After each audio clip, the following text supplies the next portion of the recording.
Hello students, this is me Archana. Today we will start our new lesson from the course book, that is The Fall of Icarus.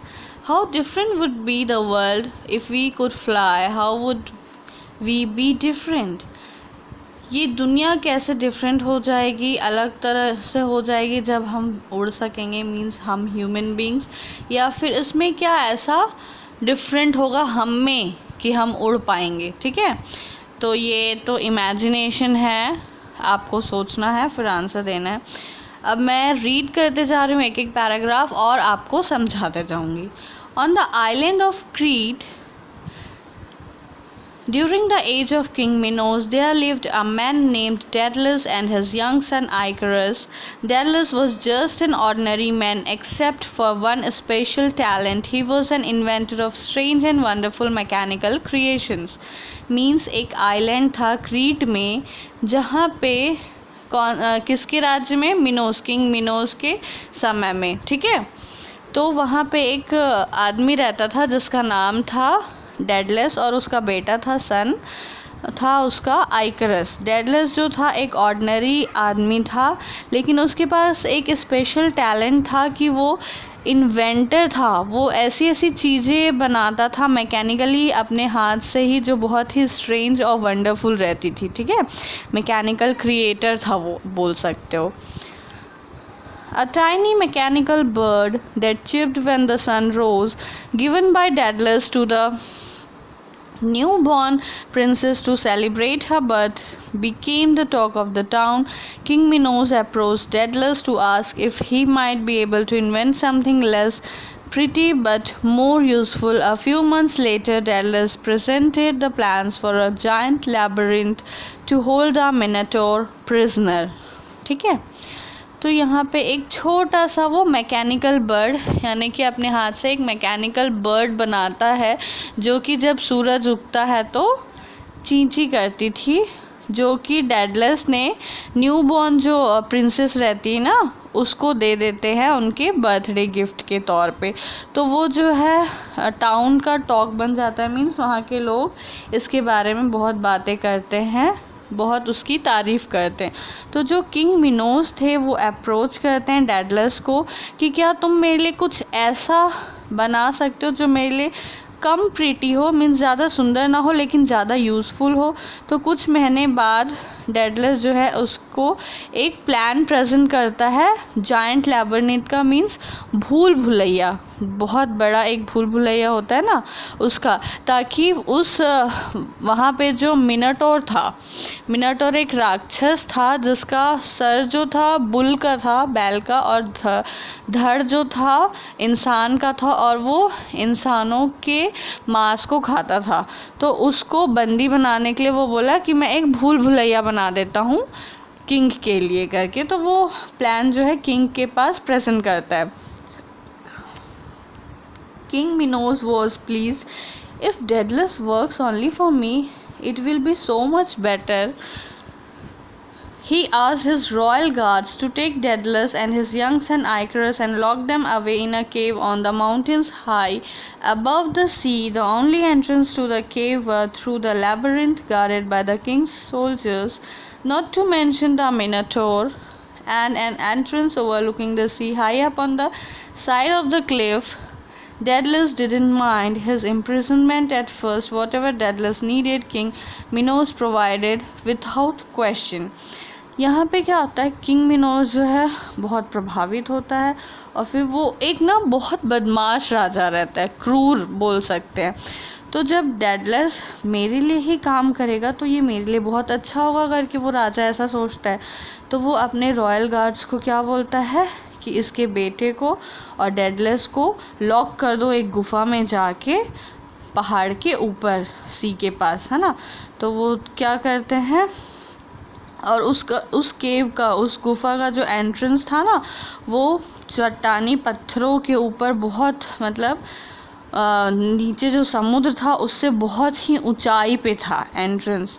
वहाँ से कोई आ नहीं सकता था, जा नहीं सकता था, बिना उसके राजा के महल के द्वार से ही उसका गेट था. तो पहले तो डेडलस जो है उतना माइंड नहीं करता है कि हाँ राजा ने मुझे क्या बोलते हैं बंदी बना लिया है करके।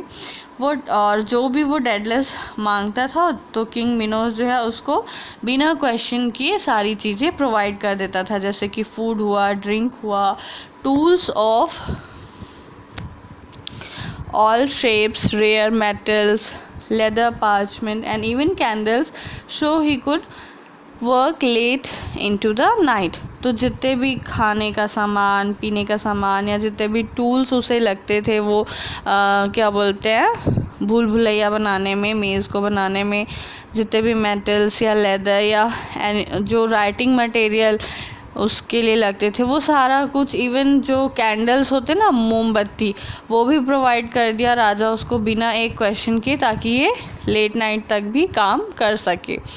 इसके बाद डेडलस जो है बहुत अच्छे से हैप्पीली वहाँ पे बहुत सालों तक रहा, काम करता रहा और बहुत सारे वंडरस इन्वेंशंस किए उसने। और उसका जो बेटा था आइक्रस, वो कभी कभी although sometimes bored was quite happy helping out his father and playing with the mechanical toys Daedalus made for him। वो कभी कभी बोर हो जाता था लेकिन कभी कभी बहुत खुश हो जाता था अपने पापा के बनाए हुए जो टॉयज़ थे उनसे खेलने में बिज़ी हो जाता था और कभी कभी अपने पापा की मदद करके भी वो खुश हो जाता था। It wasn't until Icarus' 16th birthday when tired of being locked up, he burst out in anger, "Father, I want an adventure. I want to meet a girl and have a son of my own. I can't find a wife to come live with me in this lonely cave over the sea." तो वो बोलता है फिर जब मतलब उन लोग को वहाँ रहते रहते बहुत साल बीत जाता है, तो आइकरस जब 16 साल का हो जाता है तो वो बोलता है कि पापा मैं बहुत बोर हो गया हूँ यहाँ पे मतलब रहते हुए, यहाँ पे एज अ प्रिजन रहते हुए। और वो अपने पापा के ऊपर बहुत गुस्से में चिल्लाता है कि मुझे कुछ एडवेंचर चाहिए, कुछ नया चाहिए, मैं एक लड़की से मिलके उससे शादी करना चाहता हूँ, अपने बच्चे करना चाहता हूँ और मैं यहाँ पे बहुत ही अकेला महसूस कर रहा हूँ इस गुफ़ा में और मुझे इससे बहुत नफ़रत है और मैं किंग से भी बहुत नफ़रत करता हूँ और आपसे भी बहुत नफ़रत करता हूँ, and I hate you. Of course, Icarus apologized later for saying such mean things to his father, but insisted that he couldn't stand being cooped up in the cave any longer। वो कुछ फिर थोड़े time बाद जो है आइकरस अपने पापा से माफ़ी मांगता है कि मुझे ऐसा नहीं करना चाहिए, लेकिन वो उसको इंसिस्ट भी करता है कि मैं इतने छोटे से स्मॉल स्पेस में बंदी बन के अब और नहीं रहना चाहता करके, ऐसे बंदी बंद के नहीं रहना चाहता। तो जो नेक्स्ट टाइम जब किंग मिनोज आते हैं उन लोगों के पास, Daedalus approached him nervously, "your majesty, surely you must see that Icarus is becoming a young man, you can't plan to keep him locked away for his entire life. Please sir let him join your royal guard and seek a life in your service. तो जब next time king मिनोज उन लोगों के पास आते हैं तो Daedalus बोलता है, बहुत ही नर्वसली बोलता है, डरा सहमा सा, वो बोलता है उनको कि योर मैजेस्टी, अब मेरा बेटा जो है धीरे धीरे वो बड़ा होते जा रहा है, तो आप उसे ऐसे बंदी बना के पूरी ज़िंदगी भर नहीं रख सकते, तो प्लीज़ आप उसे अपने रॉयल गार्ड को जो आपकी सेवा में है, जो सैनिक हैं, उनके जैसे उसे एक गार्ड बना दीजिए ताकि वो आपके सर्विस में अपनी पूरी ज़िंदगी गुजार दे। तो जो किंग है raised an eyebrow and stared thoughtfully out of the opening of the cave. "I shall consider your request now if you please show me your idea for the giant mechanical man again." तो जो king है वो अपने भाव उठाते हुए देखता है उसको, फिर बोलता है कि ठीक है मैं तुम्हारा रिक्वेस्ट जो है कंसीडर कर लूँगा, लेकिन क्या तुम मुझे अपना आइडिया दिखा सकते हो कि तुम एक जायंट मीन्स बड़ा मैकेनिकल मैन बनाओगे, एक आदमी रोबोट बनाओगे करके। तो the king didn't really have to think too long about it. He knew right away that he didn't want to let either Daedalus or Icarus go. Who could say whether Icarus would or wouldn't have his father's talents? After all, Icarus had watched and learned from his father for his entire life. Under no circumstances did he want another kingdom to get their hands on the mechanical wonders Daedalus created and that Icarus might someday produce. तो जो king था वो बहुत ही cruel और बहुत ही चालाक था, तो वो ज़्यादा सोचता नहीं है और वो जानता है कि अगर डेडलस और आइकरस यहाँ से चले गए तो उनके पास जो है बहुत ही इनोवेटिव क्रिएटिव मीन्स फीचर्स है, वो दोनों बहुत अच्छे हैं। और कौन जानता है कि आइकरस जो है अपने पापा को पूरी ज़िंदगी भर देख रहा है, तो हो सकता है कि उसमें भी ये सारे टैलेंट आ गए हों और वो ये सारा काम दूसरे जगह जाके भी अपना टैलेंट दिखाए। इसीलिए वो किसी भी हालत में उन दोनों को छोड़ना नहीं चाहता था और वो चाहता था कि जितनी भी उनके पास टैलेंट है वो सारे चीज़ों का उपयोग वो ही करे, वो अपने राज्य के लिए करे।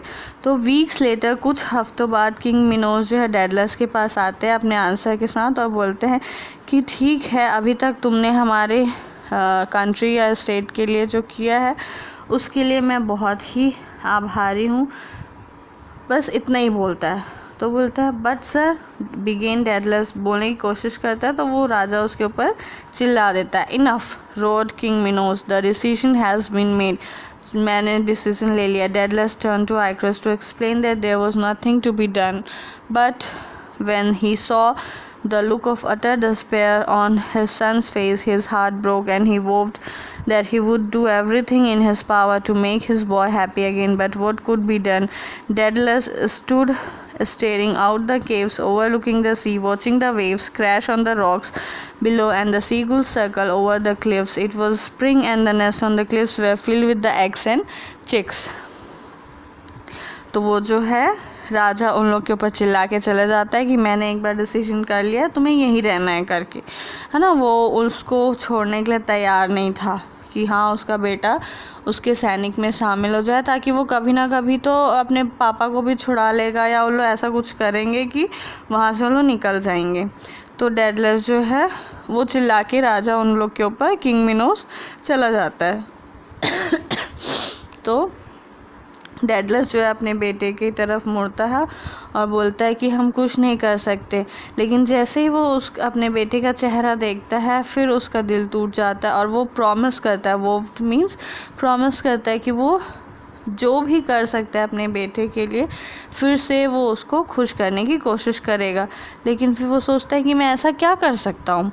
तो डेडलस कुछ देर के लिए गुफा के बाहर, सी के बाहर देखता है और देखता है कि कैसे उसके जो वेव्स हैं, जो लहरें हैं रॉक के ऊपर क्रैश कर रही है और जो सी गुल का सर्कल है मीन्स जो चिड़ियों का घोंसला है वहाँ पे वो चट्टान के ऊपर, और स्प्रिंग का टाइम है, नेस्ट में जो है बहुत सारे अंडे और छोटी छोटी चिड़िया जो है चिड़ियों का बच्चा हो गया है, पैदा हो गया है। तो आइकरस जो है walked up beside his father and said softly, "How I envy those baby birds, for soon their wings will be strong and they will be able to fly away from this raised cliff." Daedalus blinked a smile slowly growing on his face. He turned to Icarus, his eyes twinkling. "Well then, my little flagling, we had best start working on strengthening your wings so you can be off with the others." तो आइकरस जो है अपने पापा के पास जाता है और धीरे से बोलता है कि मैं कैसे उन बेबी बर्ड्स को नकार सकता हूँ पापा, जिनके तुरंत ही कुछ दिनों बाद विंग्स आ जाएंगे, पंख आ जाएंगे और वो हवा में उड़ने लगेंगे इस उसको नेस्ट को छोड़ के। तो जो डेडलस है वो अपने आँख क्या बोलते हैं झपकाता है और एक धीरे से स्माइल करता है अपने फेस पे और बोलता है कि आइकरस, मेरे छोटे बच्चे, मासूम बच्चे, मैंने तुम्हारे लिए काम करना शुरू कर दिया है और अब मैं तुम्हारे लिए एक मजबूत सा पंख बनाऊंगा जिससे कि तुम भी यहाँ से कहीं दूर चले जाओगे। तो first Daedalus used strips of leather and fine twigs to fashion a broom and a large net which he had Icarus dangle down towards the cliff to sweep up the feathers near the seagull's nest. For many days Icarus carefully gathered every feather he could reach. तो पहले क्या करता है डेडलिस्ट, कुछ strips लेता है leather के, strips means पतली पतली पट्टियाँ, कुछ फाइन ट्विग्स पत्ते, है ना, ताकि वो एक झाड़ू की तरह एक लार्ज नेट क्रिएट कर सके, जैसे चटाई वटाई बिना हुआ नहीं रहता है उस टाइप का, ताकि जो है आइकरस क्लिफ कर सके, स्वीप कर सके, मतलब जैसे लहरा सके अपने पंख को, है ना। तो वो क्या करता है, आइकरस को बोलता है कि जाओ जितने भी फेदर यानी कि वो जो बर्ड है, सी गुल है, उनके नेस्ट के पास से जाके उनके जितने भी फेदर गिरे हुए हैं तुम जाओ और उन सबको इकट्ठा करके मेरे पास ले आओ। तो while Icarus was busy with feathers, Daedalus created thin tubes of light metal which he used to form the frame of 2 pairs.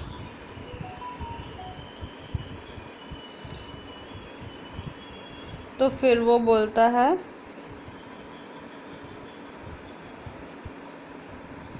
कि क्या बोलते हैं, जब आइकरस बिजी रहता है फेदर्स को यानी उन पंखों को चुनने में, डेडलिस्ट को जो क्या है थिन लाइट ट्यूब मेटल्स के thin tubes of light metal बनाता है ताकि उस फ्रेम में वो मेन साइज के क्या बोलते हैं विंग्स को कवर अप कर सके, जोड़ सके। He use leather strips to create a harness and pulleys to allow the wearer to flap and tilt the wings in different direction. harness means जैसे घोड़े के पूरे पेट को कवर किया जाता है गले से लेके उसके फेस तक, ताकि वो कहीं और ना भागे। तो वैसे ही पूरा उन लोग अपने आर्म्स से लेके जैसे हम लोग बैग टांगते हैं ना, उस टाइप का वो पूरा पुली बनाता है और वेयरर बनाता है ताकि वो लोग अपने पंख को फ्लैप कर सके। मीन्स ऐसे फ्लैप मीन्स लहराना बोलते हैं ना, फ्लैप फ्लैप ऐसे मारना कर सके और जिस डायरेक्शन में उनको जाना है उस डायरेक्शन में जा सके। Then he took the feathers that Icarus had collected and used candle wax to begin to attach the feathers to the light metal frames. और उसके बाद वो जो कैंडल वैक्स है, मोम का जो वैक्स है, उसको लेता है ताकि उस चटाई नुमा जो पूरा मेटल का उन्होंने बनाए हैं उसमें वो अटैच कर सके उड़ने के लिए फेदर्स को, है ना। तो वो 2 फ्रेम तैयार करता है।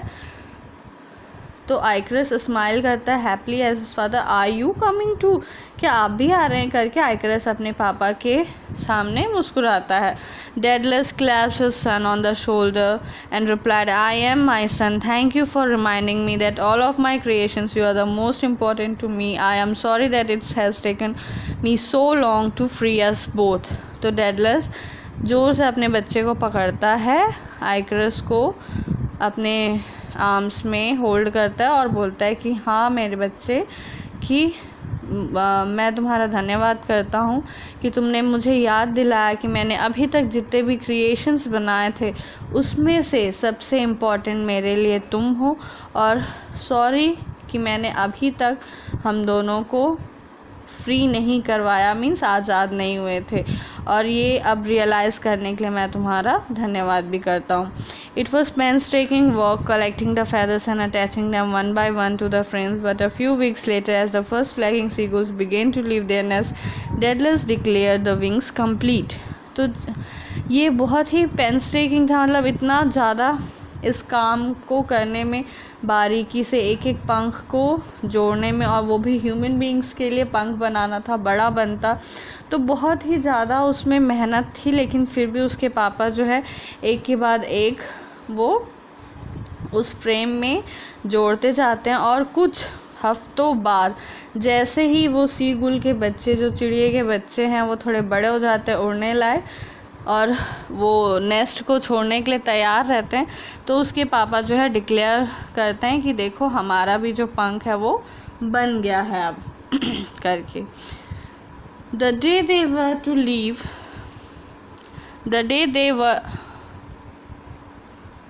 The day they were to leave, Daedalus lectured Icarus one last time. Now, son, remember, you must be cautious when we fly. Fly too close to the ocean and your wings will become too heavy and with the water that sprays off the waves. Fly too close to the sun and the wax will melt and you will lose feathers. Follow my path closely and you will be fine. तो जिस दिन उन लोगों को उड़ना रहता है, Daedalus जो है एक बहुत ही लेक्चर या बोल सकते हो जो रूल्स है वो आइकरस को समझाते हैं लास्ट बार कि देखो बेटा, तुम्हें बहुत ही कॉशियस होके मीन्स बहुत ही ध्यान से उड़ना पड़ेगा. अगर तुम ओशन के बहुत ही करीब उड़ोगे तो उसके जो लहर के पानी है वो तुम्हारे पंख को भारी कर देंगे गीला करके, और अगर तुम सन के बहुत क्लोज चले जाओगे तो वो तुम्हारे मोम को पिघला देंगे जिससे कि तुम्हारा पंख जो है पूरा टूट जाएगा और मेल्ट हो जाएगा. तो इसीलिए मैं जैसे जहाँ उड़ूँगा तुम्हें उतने ही ऊंचाई पे उड़ना है, प्लीज़ मुझे फॉलो करना करके, तभी तुम ठीक से उड़ पाओगे. Icarus nodded and excitedly slid his arms into the harness. He listened absently as his father explained how to open the wings wide to catch the air currents and how to use the pulley to steer. Wishing each other the best, Daedalus and Icarus stepped into the entrance of the cave overlooking the sea, spread their wings as wide as they would go and leaped one after the other out over the ocean. As if it had been waiting for him, the wind caught Icarus' wings almost immediately and up he soared. तो आइकरस क्या है, बहुत ही ज़्यादा excited रहता है जैसे ही वो पंख को उसके मतलब बैक पे लगा देता है तो वो क्या करता है, बहुत ही एक्साइटेडली और धीरे से अपने आर्म्स में पंखों को लगा लेता है और एक पूरा जैसे हार्नेस मैंने बताया set of straps to hold something, जैसे घोड़े के पीठ से लेके पेट तक पूरा जो बैंड बांधते हैं ना, वैसे उन लोग भी अपने शोल्डर्स से लेके हाथों में पूरा पंख को बांध लेते हैं. और वो अपने पापा को उतने ध्यान से नहीं सुनता है. जैसे ही उसके पंख लग जाते हैं वो हवा में उड़ने के लिए तैयार हो जाता है और जैसा कि ऐसा लगता है कि हवा भी बस उन दोनों का ही इंतज़ार करते रहते हैं. वो एक दूसरे को बेस्ट ऑफ लक विश करते हैं और अपनी पुली को जो है स्टीयर करते हैं ताकि अब वो हवा में उड़ सके और तेज़ दौड़ के उन लोग उड़ना शुरू कर देते हैं. उन लोग कहाँ जाते हैं, केव के एंट्रेंस के पास जाके, और अपने विंग्स को स्प्रेड करते हैं, फैलाते हैं और एक के बाद एक वहाँ से उड़ जाते हैं. जैसे कि जो हवा भी है उन्हीं का इंतज़ार कर रही थी कि बस ये लोग आएंगे और हम उन्हें उड़ा देंगे करके. Oh what freedom! Icarus threw his head back and laughed as the startled seagulls dodged away from him and then swooped back, squawking warnings when he steered too close to the nesting cliff. फिर वो जो उसका बेटा है आइकरस, oh what freedom, मैं आज़ाद हो गया हूँ करके वो बहुत ही खुश हो जाता है और जो चिड़िया जो उड़ते रहती हैं उन लोग के पास जाने की कोशिश करता है, जल्दी जल्दी उड़ के बहुत ही तेज़ आवाज़ में चिल्लाता है, करता है और वो उन लोग के पास जाता रहता है. तो डेडलस जो है अपने बेटे को चिल्लाता है, be careful, stop playing with the birds and follow him towards the shore of an island in the distance. But Icarus was having too much fun. He was tired of always following his father, always listening to his endless lectures and was thrilled with his sudden freedom. तो Daedalus जो है अपने बच्चे को चिल्लाता है, be careful, और इन चिड़ियों के बच्चों से खेलना बंद करो, उन्हें फॉलो करना बंद करो, फॉलो करो मुझे ताकि तुम आइलैंड के शोर पे किनारे पे मत जाओ. लेकिन जो है आइकरस को बहुत ही मज़ा आता रहता है इन सब चीज़ में और वह अपने पापा को फॉलो करते करते बहुत थक जाया रहता है. मतलब हमेशा मैं अपनी पापा की बात क्यों सुनूं वाला ऐसा रहता है उसका मन. तो वो क्या करता है, चुपचाप जो अभी उसको फ्रीडम मिला है वो उसको अभी उस फ्रीडम को एंजॉय करना चाहता है. He watch the seagulls rise on the air currents high up over the sea and thought to himself, careful pa, the birds aren't careful, they are happy, they are free. Oh, what a glorious adventure this is.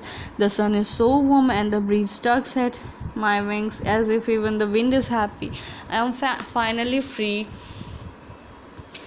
I can't believe I had been missing this for all these years, trapped in that cold, damp cave. And with that, he followed the seagulls higher and higher and higher into the sky. तो वो फिर मन में सोचते रहता है, जैसे ही वो देखता है उन लोग, अरे ये चिड़िया लोग तो कितने ऊपर जा रहे हैं और वो लोग उतने केयरफुल भी नहीं हैं, बहुत खुश हैं, वो लोग अपनी फ्रीडम को एंजॉय कर रहे हैं, कितना मज़ा आ रहा है मुझे इन सब में। जो सन है कितना गर्म है, जो ब्रीज़ है मीन्स जो ठंडी ठंडी हवा चल रही है वो कितनी अच्छी है, मुझे बहुत मज़ा आ रहा है अपने पंखों के साथ। ऐसा लग रहा है कि हवा भी मेरे साथ बहुत खुश है। आई एम फाइनली फ्री, मैं फाइनली फ्री हो गया हूँ। मुझे बिलीव नहीं हो रहा है कि मैं इन सारी चीज़ों को इतने सालों तक क्या बोलते हैं मिस कर रहा था और उस कोल्ड ठंडे से गीले से केव में बंद था। And with that he followed the seagulls higher and higher higher into the sky. और ये सब ऐसा सोचते हुए वो इन चिड़ियों के पीछे पीछे बहुत ऊंचाई पे चला जाता है। No Icarus, stop, shouted Daedalus. The wax will melt if it gets too warm. Not so high, not so high. But Icarus was too far away or too lost in his excitement to listen to his father's warning. As he flew still higher, he began to feel the warm wax dripping down his arms and saw feathers falling like snowflakes around him. Remembering his father's lectures, Icarus realized his mistake with horror. He began to work the pulley to tilt his wings back down towards the sea, but even as he did so, he saw more feathers drift away. He began to lose height faster than he wanted. तो उसके पापा ये सब देख के चिल्लाते हैं कि नहीं आइकरस, स्टॉप, वहीं पे रुक जाओ, जो वैक्स है वो मेल्ट हो जाएगा अगर तुम सूरज के बहुत करीब जाओगे, तो इतना ऊंचा मत उड़ो, इतना ऊंचा मत उड़ो। लेकिन आइकरस जो था बहुत दूर चले गया था अपने एक्साइटमेंट में और अब वो अपने पापा की वार्निंग्स को सुन भी नहीं पा रहा था। और जैसे ही वो ऊंचाई पे उड़ता है उसको बहुत ही गर्म महसूस होता है और ये महसूस होता है कि उसके जो वैक्स है जिसमें उसके पापा ने फेदर्स को चिपकाया था, अब वो धीरे धीरे जो है झड़ रहे हैं, नीचे गिर जा रहे हैं पिघल पिघल के।